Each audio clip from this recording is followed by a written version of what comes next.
25일인데 이제 날짜에 대한 얘기는 참 많이 여러 가지 얘기들이 있습니다. 근데 그 의미는 어떤 의미를 가지고 있냐면은 가장 어두울 때, 이 동지가 지나고 가장 어두울 때 빛으로 오셨다. 이 의미가 굉장히 중요한 거예요. 여러분들의 삶 속에 지금 코로나19라고 하는 아주 이상한 게 있어서 아주 힘든 여러분들의 삶이라고 생각합니다. 제가 이번 한 몇 주 정도 그 메르켈이라고 하는 사람의 책을 읽고 있는데, 그 사람은 이제 목사의 딸이죠. 그리고 그 다른 사람들은 다 동독에서 서독으로 가는데, 이 사람은 서독에서 동독으로 가는 거예요. 그러면서 이제 신앙에 대한 얘기를 하는데, 정말 신앙이 없으면 미쳐버릴 것 같은 세상이다, 이렇게 얘기를 하는 거예요. 그래서 내가 예수님을 만났기 때문에 내 인생이 아무리 힘들고 어려워도 견뎌나갈 수 있었다 하는 게 참 은혜예요. 다음 주 송년예배인데 뒤에 것은 잊어버리고 라는 제목을 던지고, 이 뒤에 게 도대체 뭘까 하는 걸 고민을 많이 했어요. 어떤 그 성서신학자하고도 같이 이야기하면서 이 뒤가 뭐냐, 기독교는 역사를 부인하는 얘기인 거냐, 뒤에 거라고 하면은 역사를 부인하는 거냐. 근데 성경은 다 역사인데 그 뜻이 아니고, 내가 인생이 지금까지 살아오는 동안에 참 힘들고 어려워서도 하나님께서 나를 지켜주었다, 이렇게 믿고 가자 이거예요. 내가 내 인생을 내가 살아왔다라고 생각하는 것을 버리고 하나님이 이렇게 이끌어 가셨다. 그거는 이제 내일 주일날 제가 설교할 거고요. 저는 오늘 예수님이 어떤 분인가 하는 생각을 오늘 이 시간에 하면서, 여러분의 삶이 조금 고달프고 힘들다 할지라도 여러분 용기를 내시고 힘을 얻고 또 소망 가운데 승리하기를 주님의 이름으로 축원합니다. 메리 크리스마스. 성탄의 영광과 성탄의 즐거움이 여러분의 심령 속에 넘치기를 주님의 이름으로 축복합니다. 예수님 너무 좋아. 오늘 이 말씀을 보면서 이제 제일 먼저 들어오는 거는, 그 라헬이라고 하는 사람이 자식을 위해서 애국을 하는데 자식이 없으므로 위로받기를 거절했다. 그래도 우리가 위로를 받아야 되는데 위로받기를 거절했다. 뭐 인생에 그 위로가, 어떤 위로가 우리에게 되지 않는다는 것이죠. 얼마나 기가 막힌 일입니까? 위로가 되지 않는, 위로받기를 거절하는, 이 세상에 어떤 것도 나를 위로할 수 없는 그런 상황 속에 떨어졌다는 것이죠. 그 당시에 어린아이들, 그 당시에 2살짜리 이하의 아이들이 헤롯의 칼날에 원인도 모르게 죽어가는 거예요. 여러분, 이거 뭐를 이야기하고 있는 걸까요? 이게 어린아이가 무슨 잘못이 있어요? 그 예수님을 죽이려고, 그 예수님은 피해갔고, 그리고 거기에 있는 그 2살짜리 이하에 있는 아이들을 헤롯이 다 죽여버렸단 말이에요. 그랬을 때 그 자식을 잃은 그 어머니의 이 통곡 소리, 그게 그 시대의 모습이에요. 한번 생각해 보세요. 이게 얼마나 기가 막힌 일입니까? 여기서 오늘 우리가 뭐를 볼 수 있냐면, 그 당시에 왕을 보는 거예요. 헤롯. 그 당시에 제사장, 그 당시에 종교 지도자들, 그 사람들은 타락을 해가지고 사탄에게 붙들려 있는 자들이에요. 그러더니 거기에 있는 하나님의 백성들이 삶이 기가 막힌 거예요. 너무 기가 막힌 거죠. 그 백성들을 보호하고 그 백성들을 지키고 그 백성들을 축복하고 그 백성들을 위해서 있어야 될 그 모든 정치 지도자들, 종교 지도자들, 그런 모든 사람들이 그 백성들의 피눈물을 뽑고 있는 시대가 됐다는 거예요. 이 얼마나 참 그 시대나 지금 시대나 얼마나 비슷한지 몰라요. 오늘 말씀에서 특별히 이제 큰 별이 동방에서부터 이제 페르시아 이 사람들이 이제 별을 따라서 오는 거예요. 딱 멈췄어. 야, 여기 왕이 태어난다. 유대인의 왕이 태어난다. 그래서 이제 헤롯과 온 예루살렘이 소동을 하고 대제사장과 백성들 서기관들을 불러 모아놓고, 야, 여기에 무슨 일이 있냐, 성경을 파는 거죠. 성경을 파보니까 미가가 나오는 미가에서 미가는 어떤 책이냐면은 미가 2장에 보면은 그들이 침상에서 죄를 꾀하며 악을 꾸미고 날이 밝으면 그의 손에 힘이 있으므로 그것을 행하는 자는 화했을진저 밭을 탐하여 빼앗고 집들을 탐하여 차지하니 그들이 남자와 그의 집과 사람과 그의 산업을 강탈하도다. 그 당시에 이제 그 사람들이 삶이 힘든 거예요. 그러니까 자기의 이 농토를 팔아. 농토를 팔고 큰 대기업으로 하는 거기에 이제 노동자로 팔리는 거죠. 그 시대의 그 삶을 오늘 이 미가가 고발하는 거예요. 참 얼마나 그 삶이 힘들고 고통스러운 그 시대에 거기에서 누가 오냐면은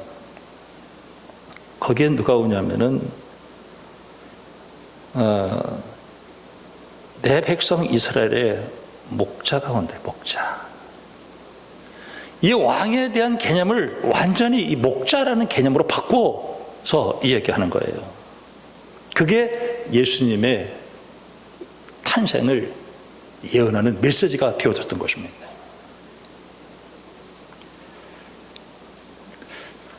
저는 물론 이사야에도 그런 말이 나오지만은, 동정녀 마리아, 그것이 이사야에도 그런 말이 있지만은, 저는 오늘 여기 이 미가 선지자가 예수님의 그 탄생 배경을 제일 잘 설명했다고 생각을 하는 거예요. 그러면서 정말 하나님께서 원하시는 게 뭐냐, 그러면서 오직 정의를 행하고 인자를 사랑하며 겸손하게 네 하나님과 동행하는 것이 아니냐, 미가서 6장에 있는 말씀이 되어진 것입니다. 우리가 마태복음 21장에 보면은 예수님께서 그 당시에 이제 성전을 향해서 나귀를 타고 올라가셔요. 예수님의 눈앞에 비추어져 있는 그 예루살렘의 형편은, 그게 가장 핵심은 그 당시에 종교 지도자들의 신학적 사고가 잘못됐다는 거예요. 그들이 사랑해야 되는데 이 사랑을 잃어버렸어요. 용서를 잃어버리고 사람들이 톡해져 있어요. 특별히 바벨론 포로를 살고 돌아와서 그 쓴뿌리가 생겨지면서 그들은 정말 자기들은 굉장한 그 삶을 살았지만은 그 당시에 그 민중들은 피눈물을 흘렸거든요. 그때 예수님께서 무화과나무 뿌리채 뽑혀서 저주한 것처럼 유대교에 대한 멸망을 선언해버리고 말아요. 이건 내 기도하는 집이, 만민이 기도하는 집이 강도의 소굴이 됐다라고 이야기를 하고 있어요. 얼마나 무서운 얘기입니까? 예수님께서 오셨을 때 헤롯이 이게 얼마나 타락을 했는지 그 예수님을 죽이려고 들어요. 그 정치, 경제, 사회, 문화 그 모든 시스템은 마귀가 잡고 있는 거예요. 그러니까 진짜 왕이 누구냐 이거예요.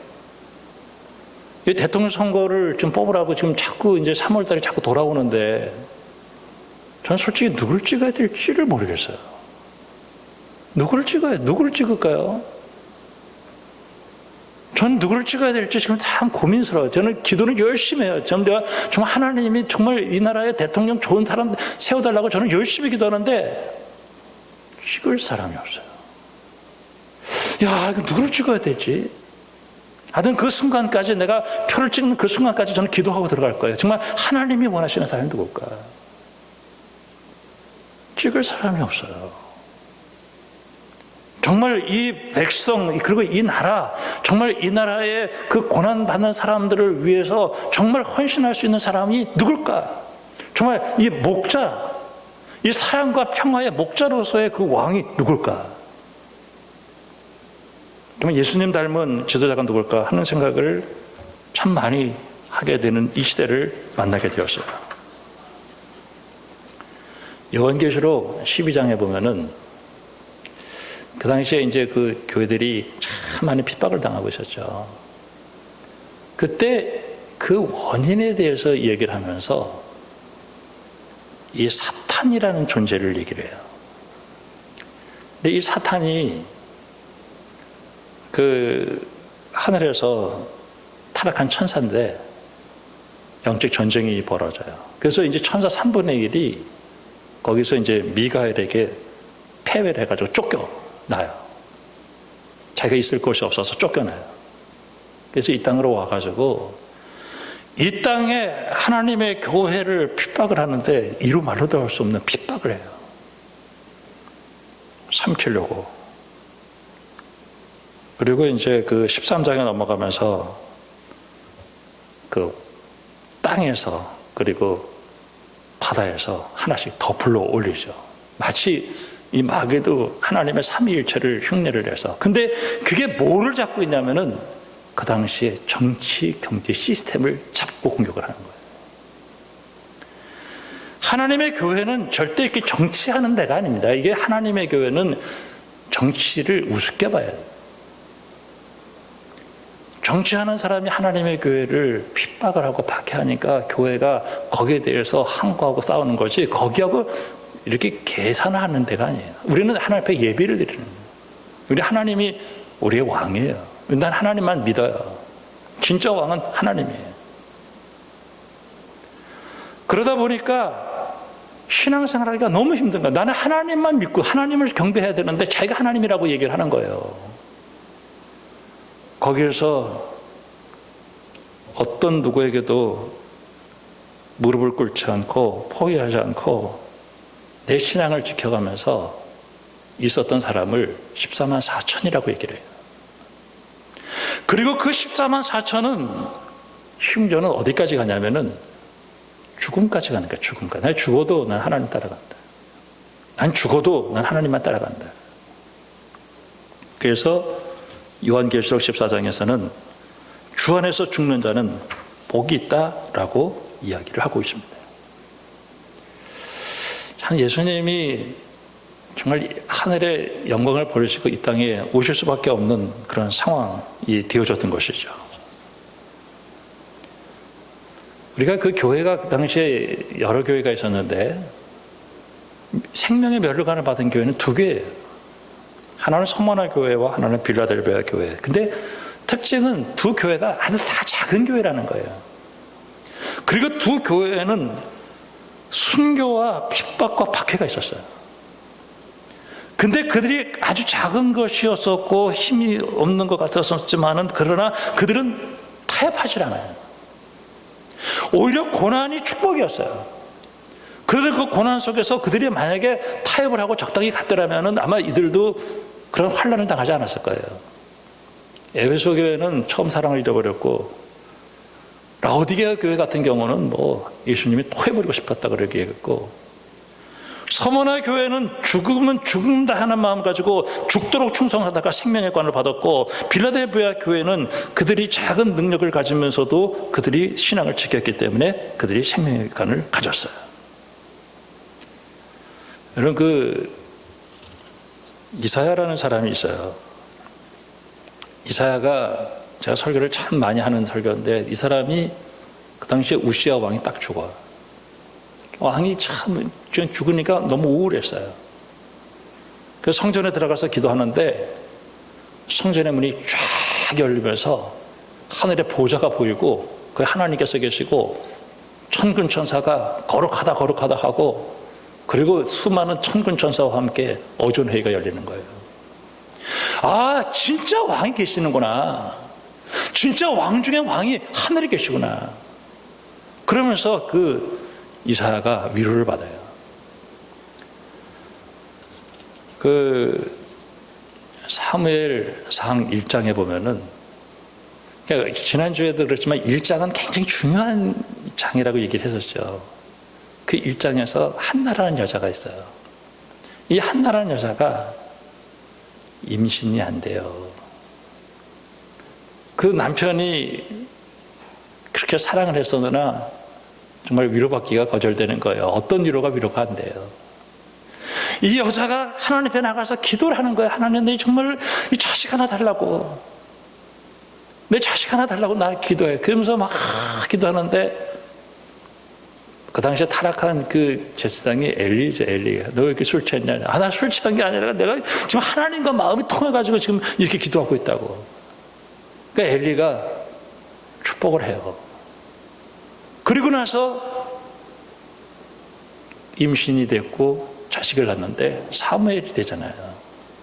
근데 이 사무엘이 누구냐면, 하나님의 말을 들어서 그 당시에 왕을 세우는 킹메이커, 그 킹을 죽이는 킹 브레이커가 되는 거예요. 사울 왕을 내리고 다윗을 세우잖아요.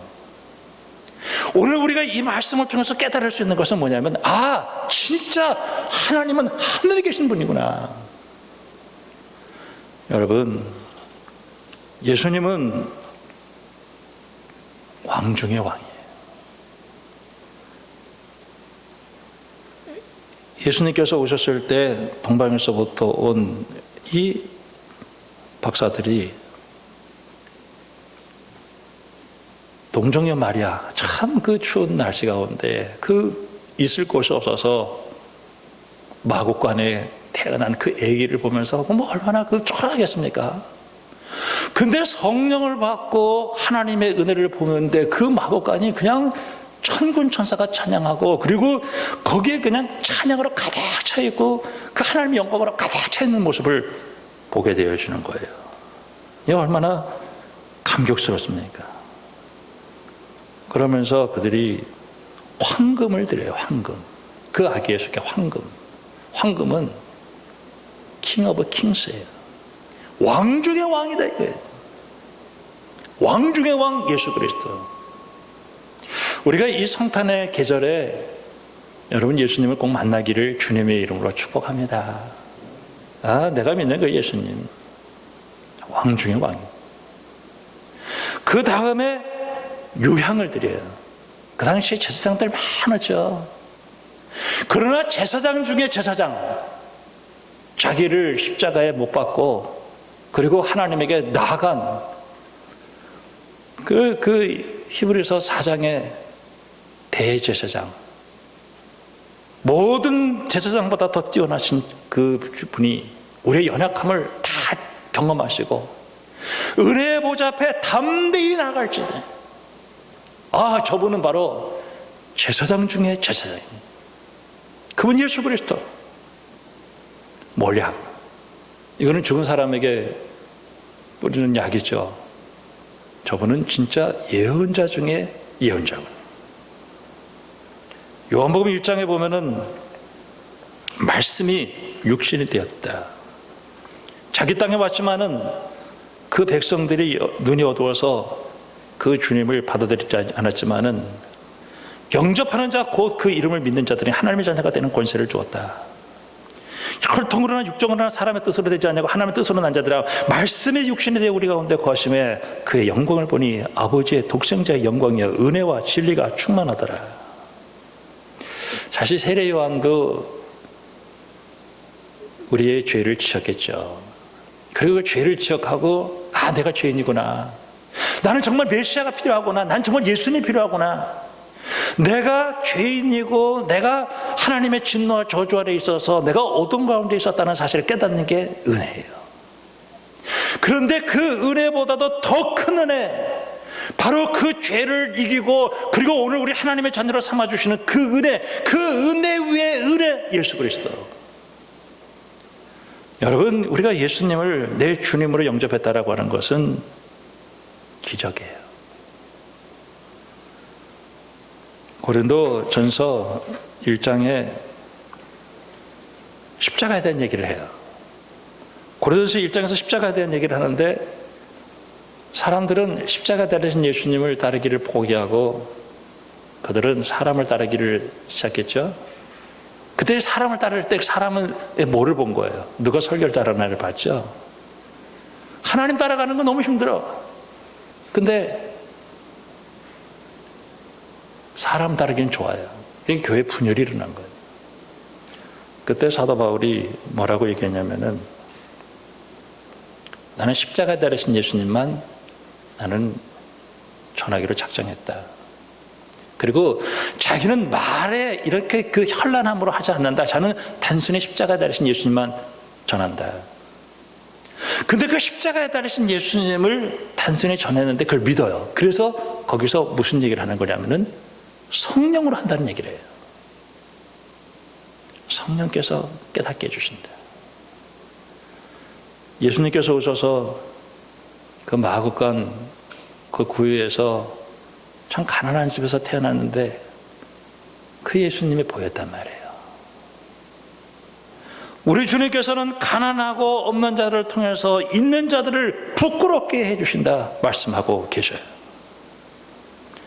여러분, 이 성탄의 계절에 여러분에게 성령이 강력하게 임해서 여러분의 영의 눈이 떠서 정말 이 예수님이 왕 중의 왕이요, 제사장 중의 제사장이요, 그리고 예언자 중의 예언자, 나 같은 죄인을 주님이 이 죄의 권세에서 자유케 하시고 하나님의 자녀가 되기 위해서 오셔서 고난당하시고 십자가에서 못 박혀서 죽으셔서 부활해서 승리하신 그 주님을 여러분 만나고 고백하는, 그래서 축복의 문이 활짝 열리는 믿음의 역사가 일어나기를 주님의 이름으로 축복합니다. 예수님께서 너희가 나를 누구라고 하느냐? 저는 그리스도시요 살아계신 하나님의 아들이십니다. 그때 예수님께서 너희가 나를 따라오려거든 자기 십자가를 지고 나를 따를 것이다 말씀하고 있습니다. 우리가 이 성탄의 계절에 참 이제 올해도 우리가 이렇게 살아가는 동안, 야, 내가 정말 하나님 예수님을 만났구나. 내가 정말 예수님의 그 은혜 가운데 있구나. 그냥 사람들은 예수님께서 그렇게 물어요. 야, 세상 사람들이 나를 누구라고 하느냐? 아, 엘리야라고 합디다. 뭐 예레미야라고 합디다. 그럼 너희는 나를 누구라고 하냐? 저는 그리스도시요 살아계신 하나님의 아들입니다. 야, 그거 알게 누가 그걸 알게 알려주었냐? 성령께서 그걸 알려주었다. 저는 이 시대를 살면서 야, 예수님을 부르기만 해도 얼마나 감사한지. 저는 오늘 새벽도 일어나잖아요. 근데 제가 회개를 했어요. 제일 먼저 일어나가지고 마당부터 쓸고 문 열어놓고 이런 걸 하다가 아, 내가 이게 진짜 잘못됐구나. 그거 하기 전에 내가 제일 먼저 오늘 이 자리에 와서 내가 하나님의 음성을 듣고 시작을 해야지. 그래서 요새는 그냥 총알같이 내려와가지고 새벽에 제일 먼저 내가 이 자리에 앉아요. 그때 그렇게 오랜 시간이 한 10초 정도 이렇게 앉아있는데 그때 하나님께서 내게 주시는 그 은혜가 있어요. 야, 내가 정말 하나님의 은혜, 내가 주님의 십자가의 은혜가 아니었더라면 내가 어떻게 승리할 수 있었겠는가. 예수님, 참 오늘 이 말씀에서도 보면은 참 예수님이 오셨을 때 이 마귀가 이 세상을 다 접수하고 심지어는 예수님께서 예수님을 죽이려고 헤롯을 통해서 역사하고 그 당시 제사장, 뭐 헤롯보다도 더 나중에 예수님을 십자가에서 못 박여서 죽인 그 장본인은 대시장이에요. 그러나 예수님은 다시 살아나셔서 교회의 주인 되시고 우리 인생의 능력자가 되셨습니다. 여러분, 이 예수님이 여러분에게 위로가 되어지기를 축복합니다. 그 예수님이 여러분에게 소망이 되어지기를 주님의 이름으로 축복합니다. 그리고 그 예수님을 꼭 믿을 수 있기를 바랍니다. 그리고 용기를 가지고 하나님의 영광 돌리고, 이 성탄의 계절에 참 오늘 그 예수님을 만나고 내가 더 하나님의 영광 돌려야 되겠다.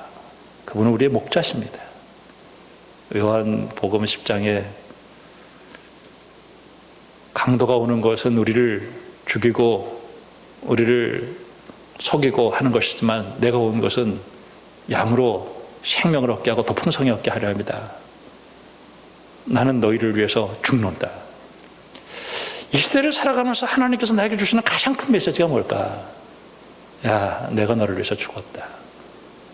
우리가 뭐 할 말이 더, 그 하나님의 그 사랑의 주님 앞에서 우리가 무슨 할 말이 있겠어요? 그분은 바로 오늘 우리의 정말 이 세상에 군림하는 왕이 아니라 정말 목자로서, 그리고 사랑과 평화의 왕으로서 오신 그 예수님.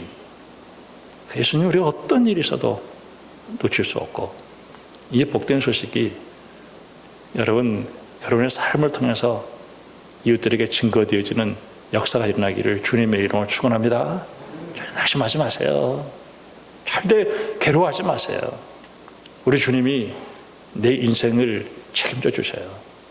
저는 이 성탄절, 이 동지, 이 어둠 가장 기쁠 때 빛으로 오신 주님이 무슨 의미인지를 여러분 깨닫고, 사람들은 다 힘들다 어렵다 죽는다 하더라도 난 예수님이 내 안에 계시니까 나는 세상에서 가장 평안하고 행복한 사람이 되어서 여러분을 통해서 예수 그리스도가 온전히 증거되어지는 역사가 일어나기를 간절히 바라서 오늘 이 말씀을 드리는 것입니다. 기도하겠습니다. 하나님 아버지, 하나님의 백성을 위해서 목자로 오셔서 사랑과 평화의 왕이 되셨습니다. 그분은 자기 백성을 위해서 십자가에서 죽으시고 다시 살아나셔서 죄악의 권세에서, 마귀의 권세에서 우리를 자유케 하시고 하나님의 자녀를 만들어 주어서 하늘의 복 땅의 복 다 누리게 하신 은혜 감사합니다. 우리가 살아가는 삶의 현장 속에 바다를 건너갈 때에 때로는 풍랑이 치고 풍랑이 일어나고 파도가 치지만 그 풍랑과 파도를 바라보면서 빠져들어가는 자가 아니라 나를 위하여 십자가 지시고 부활하시기 위해서 이 땅에 오신, 피 흘리시기 위해서 오신 그 예수님, 이는 내가 사는 것이 아니라 내 안에 나를 위하여 십자가 지신 우리 주 예수 그리스도를 믿는 믿음으로 우리의 삶의 현장 속에 위로를 받고 힘을 얻고 용기를 얻어서 주님께 더 크게 영광 돌리는 우리의 삶이 되어지게 하시고, 마지막 시대에 14만 4천 타협하지 않고 포기하지 않고 죽으면 죽으리라는 마음 가지고 따라갔던 그 믿음의 삶을 살아드릴 수 있도록 하나님께서 우리에게 축복해 주시옵소서. 이 복음의 위대한 소식이 북한에게도 전달되어지기 원합니다. 모슬렘 지역에도 전달되어지기 원합니다. 불교권에도 전달되어지기 원합니다. 정치하는 사람들에게도 전달되어지기 원합니다. 경제를 잡은 사람에게도 전달되어지기 원합니다. 이 복음이 들어가는 곳마다 하나님의 통치와 기름 부심과 축복의 역사가 일어날 수 있도록 역사해 주시옵시고 우리를 그 도구로 사용하여 주시옵소서. 예수님의 이름으로 기도합니다. 아멘.